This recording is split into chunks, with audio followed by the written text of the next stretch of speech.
Hello, xin mến chào tất cả các bạn nha. Mình là Hữu, mến chào các bạn đến với kênh Vlog Con Hữu Ròm.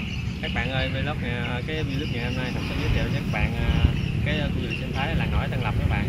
Gần ở quê hương của Hữu, từ nhà Hữu này đến đây khoảng 15 phút thôi các bạn. Và bây giờ cùng Hữu đi tham quan cái khu du lịch nha. Từ thành phố Hồ Chí Minh các bạn, về đây thì khoảng gần 100 cây thôi. Các bạn ở thành phố Hồ Chí Minh mình có thể di chuyển bằng xe máy đến đây rất là thuận tiện.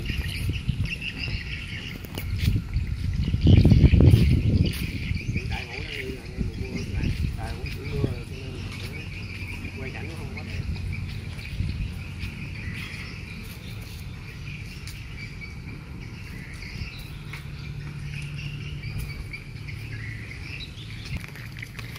Đây hai vé, tổng cộng hai vé là một hai vé hồi nãy Hữu thanh toán là 220 các bạn. Đây 90 với 130. Bây giờ mà vé tham quan nè, vé đi xuồng nè. Bây giờ là Hữu đi là trễ rồi các bạn, 3 giờ mấy rồi. Mình còn có một cái tour là kéo xuồng nữa các bạn. Nhưng mà do đi trễ quá cho nên mình không có đi cái dịch vụ đó này. Wow. Cảnh con súng mình đây rất là đẹp. Ở đây nó cũng nói chung là nó cũng tí chất đó. Cứ thì nó chung quanh là rừng tràm.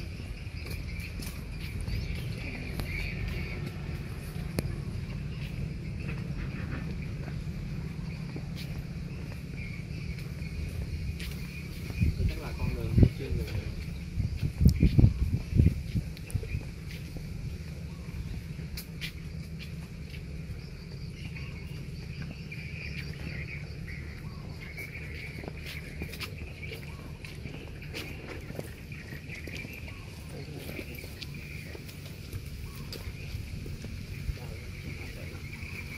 Đây là chỗ lại để mà người ta ví dụ người ta chở mình đi luôn các bạn.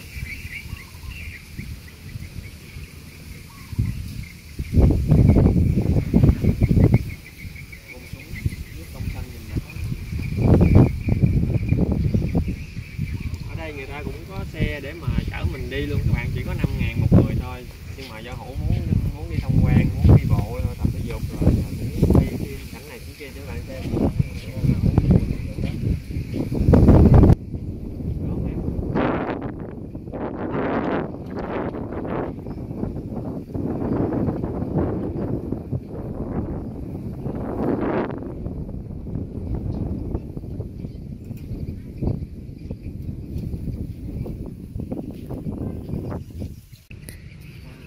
Còn muốn súng đẹp nữa thôi.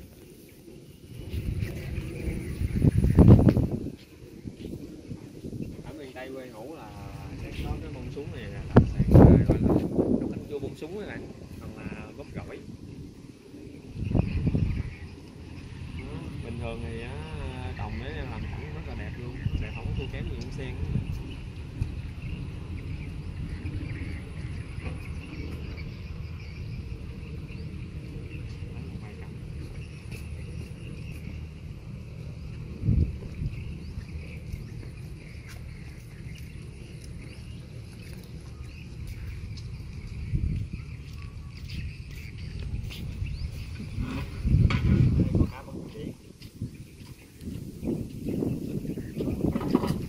Bông điên điển rồi các bạn, nó chỉ tỏ bông vào mùa nước nổi thôi các bạn, do thời gian này là cũng vào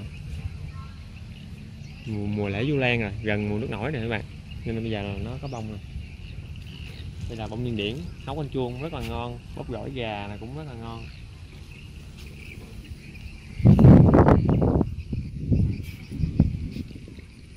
Mà cái cây này nó tự nó mọc luôn các bạn, không ai trồng nó hết trơn.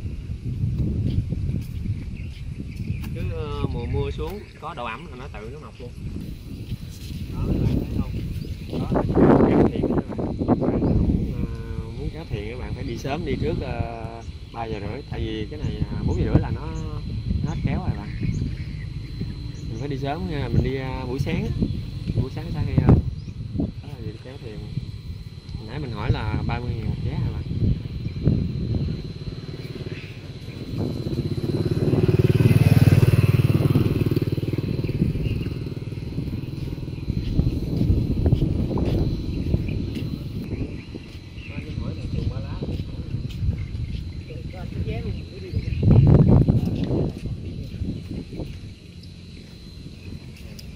Hai bạn đi thẳng vô trong ngay tòa nhà đó, mình chèo xuồng Ba Lá với lại tham quan con đường đa siêu tràm nha.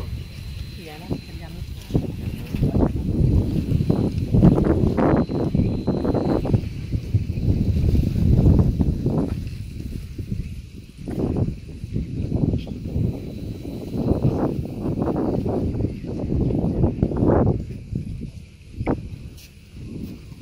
Khi mà mấy bạn mua vé xong á, người ta sẽ phát cho các bạn tờ này là cái tờ sơ đồ của khu du lịch. Sau đó là ở trong đây là sẽ có số điện thoại hotline, rồi khi bạn gặp sự cố hay là có cái vấn đề gì đó các bạn muốn được tư vấn thì các bạn gọi vô đây, nó có số điện thoại luôn. Con đường này đẹp quá các bạn ơi, các bạn thấy hai cặp đó đi không đó, tình tứ cho vui vẻ cho các bạn nào ở thành phố Hồ Chí Minh á, về đây rất là gần luôn, khoảng chưa tới 100 cây nữa. Mình đi xe máy về theo hướng đường A2 các bạn, xung quanh là cái đồng lúa nè, rồi vườn trái cây cũng rất là nhiều.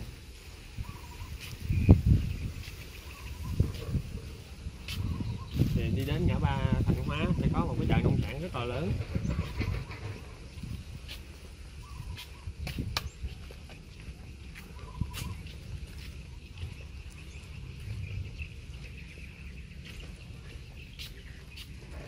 Ở Việt Nam mình mà có những cái khu du lịch sinh thái như thế này rất là tốt rồi, càng phải là mở rộng nhiều hơn nữa để mà bảo tồn ở thiên nhiên, bảo tồn những cái động vật quý hiếm. Đi như thế này mình cảm thấy rất là gần gũi với thiên nhiên.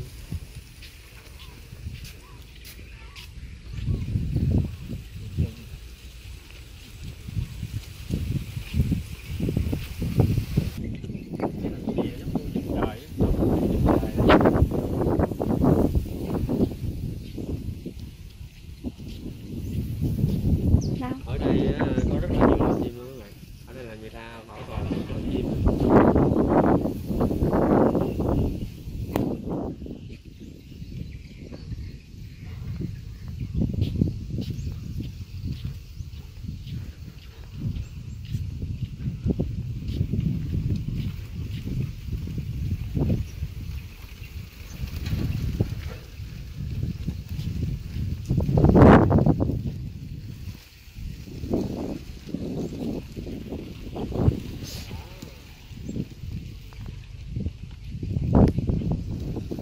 Đó là những con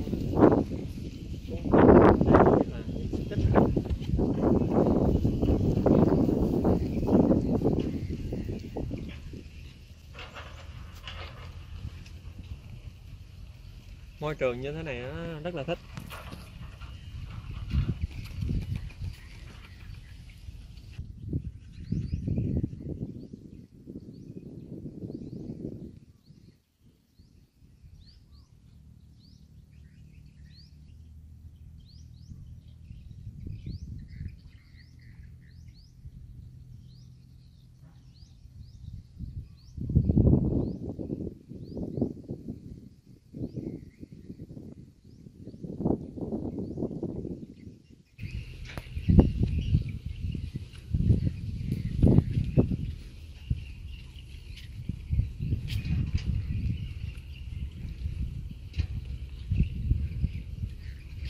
Ở đây còn có dịch vụ có chỗ cho mình câu cá luôn các bạn. Bạn nào thích câu cá đâu mình có thể đem cần theo, mình thuê dịch vụ đó mình câu luôn. Hình như cũng chỉ có 50.000 hay gì bạn, câu là từ sáng tới chiều luôn á. Cái này rộng quá.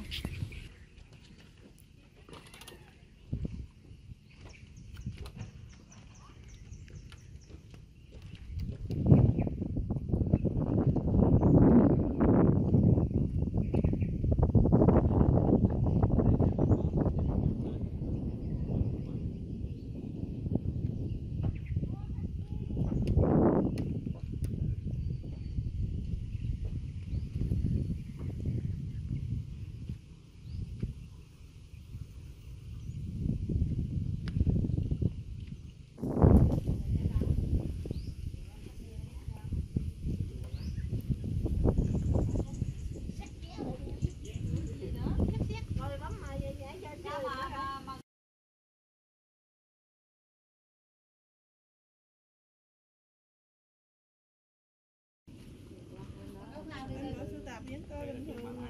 Có mấy tấm à? Trước khi đi xuồng ba lá là mình phải mặc áo phao nữa rồi. Chị bà chứ bà kêu tôi mấy cái hình kia xóa rồi tôi xóa mà bà. Thì má xóa hết rồi thì cái tấm hình đó nó xóa luôn rồi đó. Xóa từ tấm á. Áo phao nha. Mấy cái hình kia xóa rồi xóa cái người. Xóa cũng nhiều lắm luôn thì xóa thì mất hết. Không cũng biết bơi nhưng mà để đảm bảo an toàn mặc áo phao. Không còn nữa đâu, nó xóa rồi. Cái tấm đó là bên ảnh đó là nó hết rồi đó. Rồi cái gì tôi nói. Không có rủ nhỏ gì hết.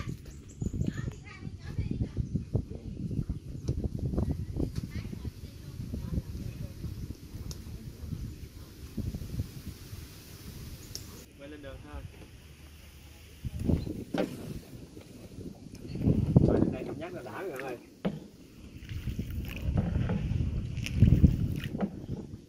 Nhưng mà tiếc có không đi trễ quá, phải đi sớm nào không ngồi tiền kéo nó như thế nào. Tiền kéo nó ngồi 50 phút.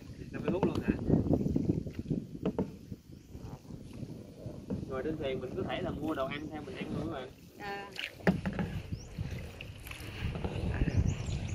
Cái thuyền kéo đó là mình đi đường khác, còn mình đi xuồng ba lá mình đi đường khác, còn thuyền kéo đi đường khác.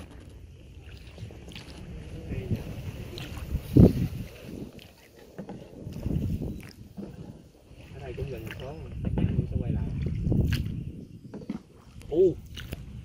Cá to quá.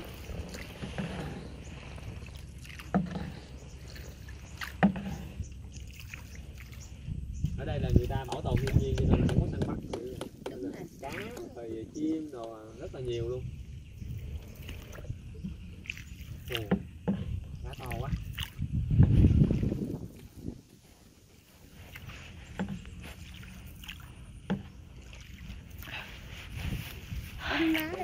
Cái xuồng ba lá này mà coi vậy mà nó đầm quá ha. Đi chở được cái thuyền này chở 7 người lớn. 7 người luôn.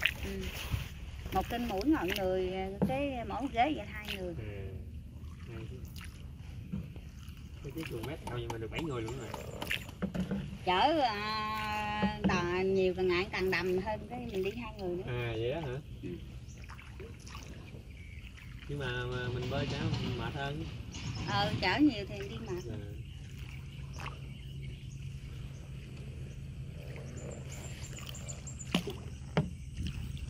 Ở đây hướng dẫn viên rất là dễ thương, rất là dễ thương.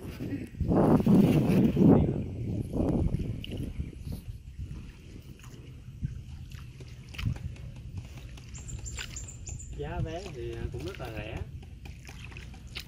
Vậy chứ có người ta tới đây người ta nói đi không có gì hết mà mắc. Vậy đó. Nghĩ sao mắc, nếu mà mình đi á, ngày thường á mình đi trọn gói hết, đi cáp kéo, đi xe điện với đi xuồng này luôn á, là với tham quan đường bộ là chỉ có 200 à. 200.000 một người. Mà mình đi cáp kéo thì 50 phút, đi xuồng ba lá này thì 20 phút. Rồi mình đi tham quan đường bộ thì nói chung là đi trong cái khu này mình đi tới 5 giờ 5 mấy mình về cũng được. Đi mệt nghỉ đi sáng tới chiều luôn. Ở đây người ta cũng có khu ăn uống rồi các bạn, cũng có khu nghỉ ngơi khách sạn rồi nữa. Cũng có ăn uống, mà nếu mà mình mệt thì khách sạn đó, người ta cũng có cho thuê giờ mình nghỉ ngơi. Wow. Mình đi xuyên rừng luôn.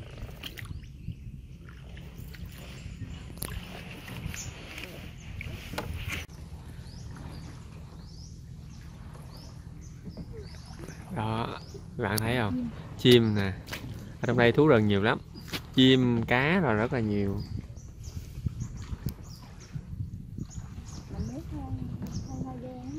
Nước tràm nó ra. Nước tràm này, nước tràm. Mà đâu có nấm tràm không ta? Nấm tràm mà từ khi cái rừng tràm mình nó khô, có cây tràm mục á. Những cái gốc tràm mình đốn không bị mục á. Rồi nó mới lên nấm.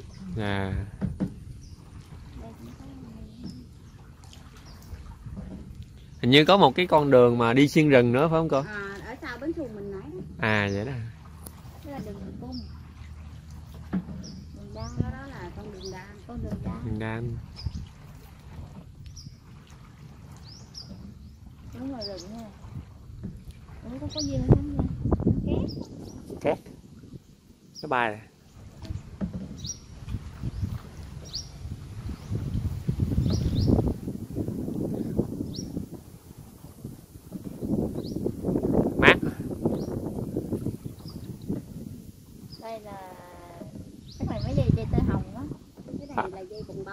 bồng bông. Nó già rồi là nó đen vậy. Dưa bồng bông. Cái non nó xanh như trong đó là nó xanh như vậy. Dưa bồng bông là dưa cái lá rồi đó không? Cái lá vậy. Bà nói rối như mớ bồng bông là cái gì đó.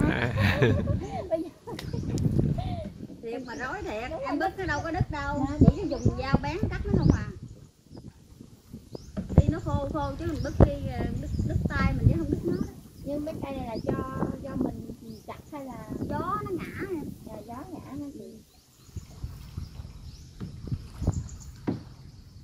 Trong này rộng quá ha. Cái khu này nó rộng tới 135 ha. 135 hecta, trầu quá trời. Quá chừng rộng luôn á. Nhưng mà nước này cái cá 135 hecta là 135 mẫu á mấy bạn. Tại nó thấy đen đen cái nước ngọt. Ở dưới quê hổ là kêu bằng mẫu á. Một mẫu là 1 hecta.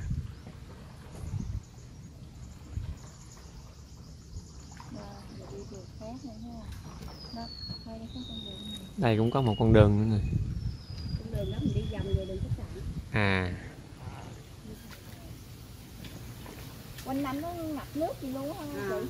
Ở đây nó giữ nước quanh năm. Hay á. Bởi vậy mới có cá nhiều á. Vậy mà lúc mà cây tràm nó chịu nước nè, quanh năm Tràm nước mà. Tràm này nó ưa nước. Tuy nó chịu nước nhưng mà điều có con cá này nó hơi mềm gốc. Đúng rồi. Kiểu như mình nước quanh năm. Cái gió nó cứ quật đúng rồi. cây ngã. Thì ra cái rễ nó không có được. Thì ra bây giờ không hiểu là tại sao mà cây tràm nó ngã nhiều vậy mấy bạn. Tại vì nó ngập nước quanh năm cho nên là cái gốc rễ của nó yếu á, nó không có sức bám. Và thành ra là nó mới siêu vẹo, nó ngã nhiều. Nhưng mà như vậy mà cũng tạo nên một cái vẻ đẹp của nó.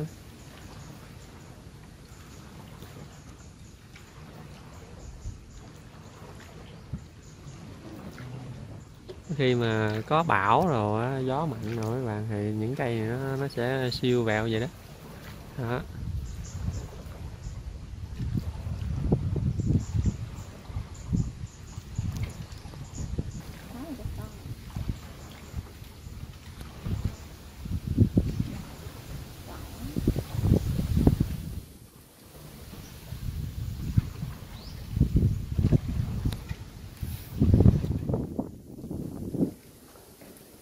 Lúa me.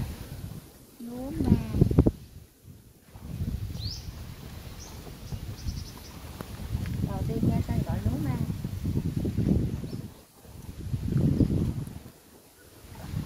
Đó, các bạn thấy con chim ở trước mặt không? Nó đang sải cánh. Cây cầu nè.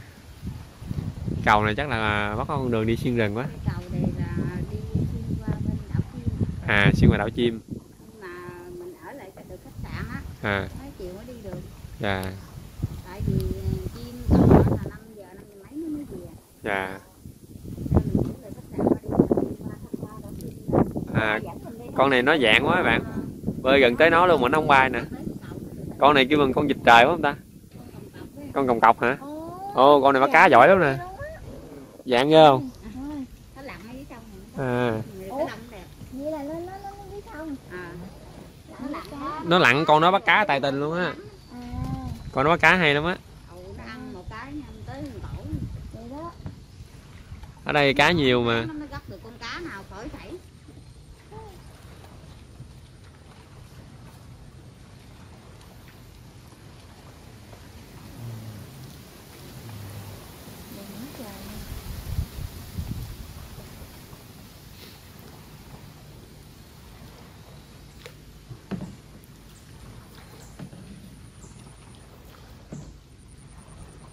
Đi xuyên rừng này, cảm giác mình gần gũi thiên nhiên này.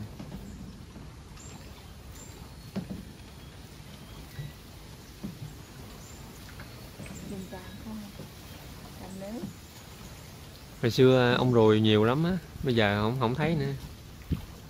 Tràm vậy là có ông ruồi nè. Ông ruồi á là cái tràm mình mà trồng chừng 5-6 năm á. Dạ. Tơ á. Dạ. Là nó có bông tràm nhiều, ông ruồi nó mới dễ có đóng ổ. Dạ. Còn như cây tràm này nó già rồi nó không có đóng ổ nữa.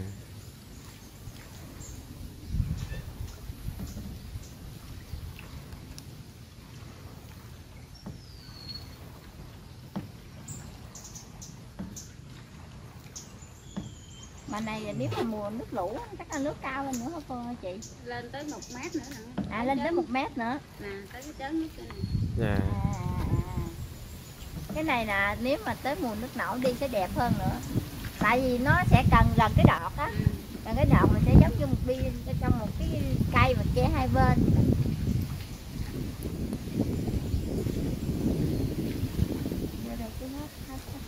Khoảng tháng nữa là nước nổi lên nè. Tháng 9 á. Dạ. Tháng 9 là nước mới lên cao. Đúng rồi.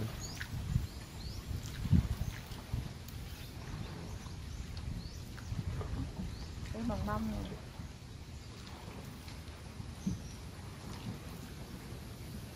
Cây này nhìn vậy chứ nó chắc lắm à.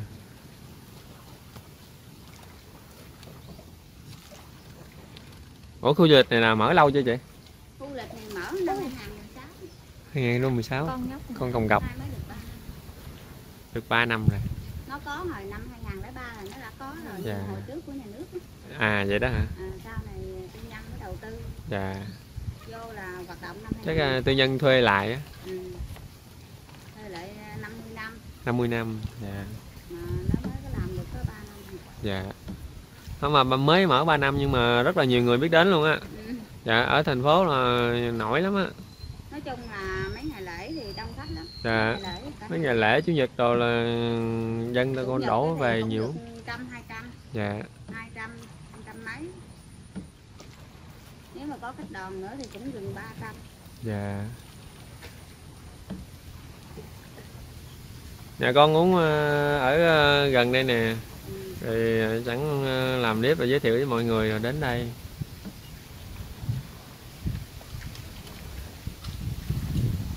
Có người ở gần sát bên đây chứ cũng có đâu biết đâu. Dạ, đúng rồi. Nhiều người ta không biết luôn á.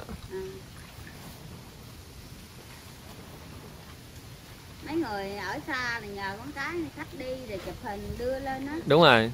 Rồi cái người này tiền con kia tiền người nọ là cái đi theo cái điện thoại á. Dạ.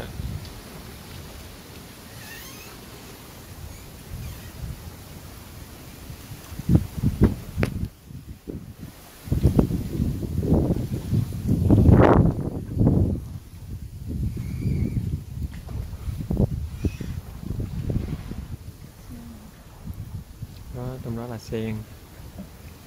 Giờ mình đang vòng về nè. Ồ, con cò lửa.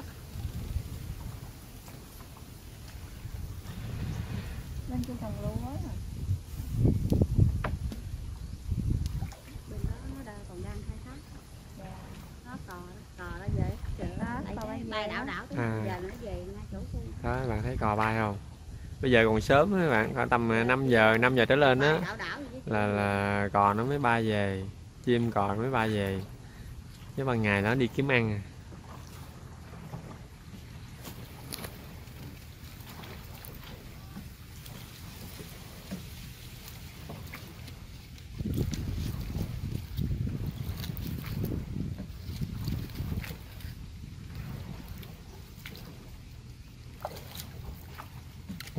Cá ngớm. Nhà nước cũng còn hoang vu lắm. Dạ. Nhưng mà đều cây cối nó không có bị ngã. Nó hoang vu thiệt nhưng mà cây cối nó không có ngã, đẹp lắm. Dạ. Bây giờ nó mới ngã hả? Mới ngã năm rồi.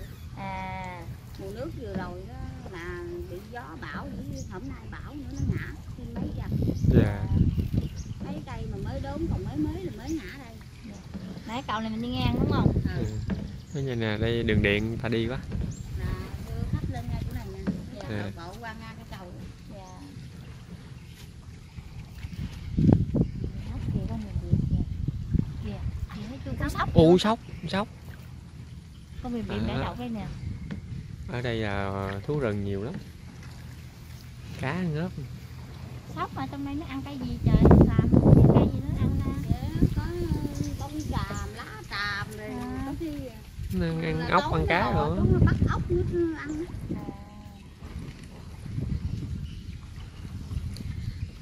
Giờ này mà nghe tiếng chim hót nhiều á. Ở trong đây thích thật á.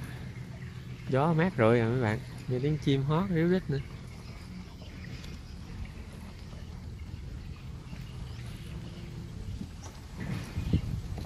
được trải nghiệm cảm giác ngồi trên trên thuyền nữa bạn, đã lắm. Bạn đến đây thử đi.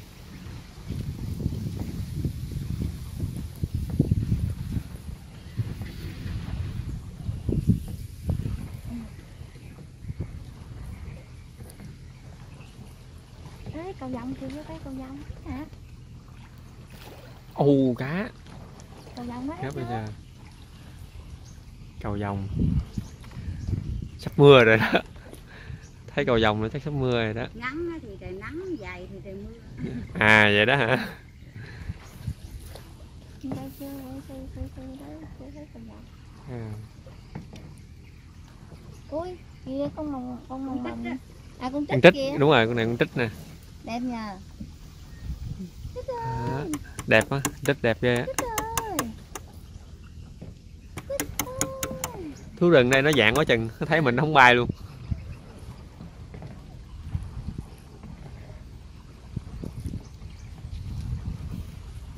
Đò. Thòn. Đò, hấp đò. Đó. Trước là nguyên một đoàn du lịch nữa các bạn. Vui quá. Đò. Đây là khách tham quan đi theo đoàn đó mấy bạn. Đi theo tour á. Đó. Vui chưa? 7 người. Mỗi một tuần được 7 người các bạn. Đó, vui chưa? Mày tốt mà. Anh bò chờ má kìa. Sao không chờ được vậy đi. Bông súng kìa.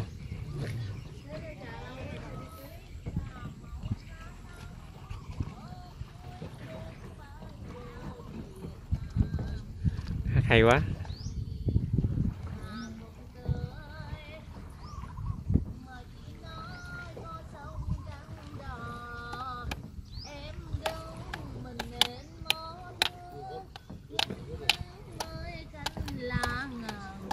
Hay quá chị ơi. Không chờ đi luôn.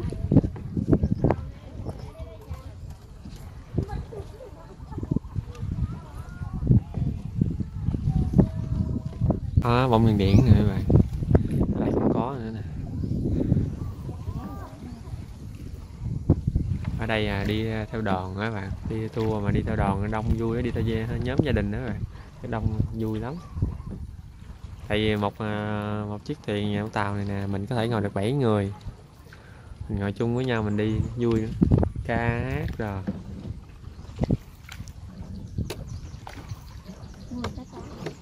Đấy, mình đã quay về chỗ cũ rồi. Giờ mình tiếp tục mình đi bộ, mình khám phá chỗ mới thôi.